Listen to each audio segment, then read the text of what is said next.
we will have an opportunity to arrive together as a country at what the right policies are. But listen, we've lived through this as a country for 20 years. The partisan solutions aren't working. This is a week that we are one nation mourning together. And if we can't arrive at a consensus together as Americans and reject this Democrat-Republican divide, we all lose. And we dishonor the memories and we dishonor the legacies of those who are lost. And so, shame on members of Congress who use a tragedy in Orlando to play politics.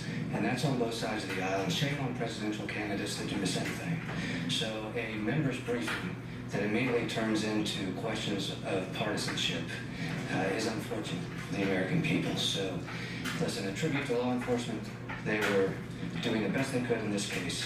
This was someone who was intent on being a terrorist, and unfortunately he achieved it. So, if someone is intent on being a terrorist, should they be able to purchase firearms? So this is the perfect example. Look, I've got a draft bill that we're going to be releasing soon.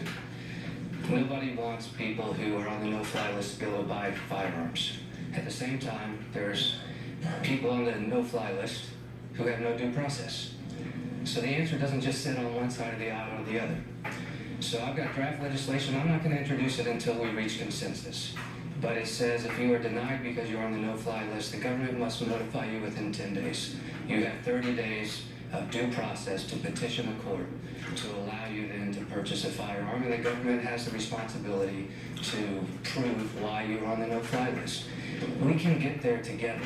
Nobody on the no-fly list should be able to buy a gun, but you should be on the no-fly list without due process. And when both sides of the aisle fall back into their partisan trenches, we get nothing done. It is as heartbreaking as what we've seen this past week, to see people yelling shame on the House floor, to see presidential candidates claiming credit or casting blame, to see Harry Reid blame Marco Rubio. This is what politicians do, and it's disgusting. This is an American moment where we should not be Republicans or Democrats. We should solve this issue. So the briefing is important from a law enforcement perspective. The partisanship is disgusting, and that's what we have to get past.